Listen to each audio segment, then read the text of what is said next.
സ്ത്രീയും പുരുഷനും തമ്മിൽ എന്ത്? അവൾ അവന്റെ ആരാണ്? കൂട്ടുകാരിയാണോ? അതോ വെറും ഉപഭോഗ വസ്തു മാത്രമാണോ? ഈ അന്വേഷണത്തിന്റെ ഭാഗമാകാൻ ഈ ചടങ്ങിലേക്ക് നിങ്ങൾക്കേവർക്കും സ്വാഗതം.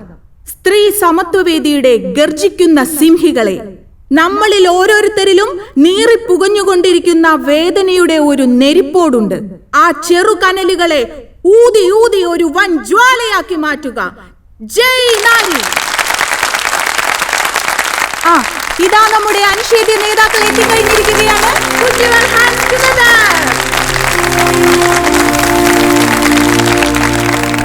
സ്ത്രീ സമത്വവേദിയുടെ സംസ്ഥാന ചെയർപേഴ്സണും കേരളക്കരയുടെ രോമാഞ്ചവും സ്ത്രീത്വത്തിന്റെ കാവൽ മാലാഖയുമായ നമുക്ക് പ്രിയപ്പെട്ട കവയിത്രി നയനകുമാരി, പ്രസ്ഥാനത്തിന്റെ നെടുംതൂണായ പ്രസിഡന്റ് ശ്രീമതി വസുന്ധര,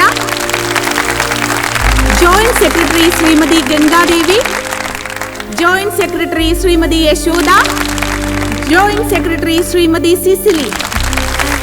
ഇനി നിങ്ങളോട് സംവേദിക്കാൻ മലയാളത്തിന്റെ പ്രിയ കവയിത്രി ശ്രീമതി നയനകുമാരിയെ വേദിയിലേക്ക് ഹാർദമായി ക്ഷണിക്കുന്നു. Please come madam. വേദിയിലും സദസ്സിലും ഉപവിഷ്ടരായിരിക്കുന്ന സമത്വവാദികളായ സഹോദരിമാരെ, എല്ലാവർക്കും നമസ്കാരം. സ്ത്രീയും പുരുഷനും സമന്മാരല്ല. ഏതൊക്കെ മാനദണ്ഡങ്ങൾ വെച്ച് നോക്കിയാലും സ്ത്രീ പുരുഷനേക്കാളും വളരെയേറെ മുന്നിലാണ്. പുരുഷ മേധാവിത്വത്തെ തച്ചുടയ്ക്കാനായി ഞാൻ ചില ഗൈഡ് ലൈൻസ് മുന്നോട്ട് വെക്കുകയാണ്. അതിലൊന്ന്, ചിട്ടയായ വ്യായാമത്തിലൂടെ നമ്മൾ സ്ത്രീകൾ പുരുഷനൊപ്പം കരുത്താർജിക്കുക.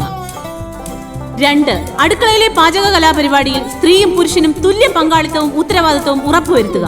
3, നിയമത്തിന്റെ നൂലാമാലകളില്ലാതെ സ്ത്രീക്ക് പുരുഷനെ ഡൈവോഴ്സ് ചെയ്യാനുള്ള സ്പോട്ട് ഡൈവോഴ്സ് സിസ്റ്റം നടപ്പിലാക്കുക. അതിനായി മൊബൈൽ കോടതികൾ ലഭ്യമാക്കുക. 4, ഡെലിവറി ഡെപ്പോസിറ്റ്. ഓരോ ഗർഭധാരണത്തിനും പ്രസവത്തിനും ഭർത്താവ് ഒരു നിശ്ചിത തുക ഡെലിവറി ഡെപ്പോസിറ്റായി ഭാര്യയുടെ അക്കൗണ്ടിൽ നിക്ഷേപിക്കുക. 5, മെയിൽ അബ്സ്റ്റിനൻസ്. പുരുഷനോടുള്ള ആസക്തി ഓരോ സ്ത്രീയും വർജിക്കുക. ഇതൊക്കെ വല്ല നടപ്പുവശമുള്ള കാര്യമാണോ? തള്ളെ ആരെങ്കിലും പറഞ്ഞു പറ്റിച്ചു കാണും. പുരുഷന്മാർ നിങ്ങളുടെ കാൽ ചുവട്ടിലെ വെറും കൃമി മാത്രം. ജയ് നാരി!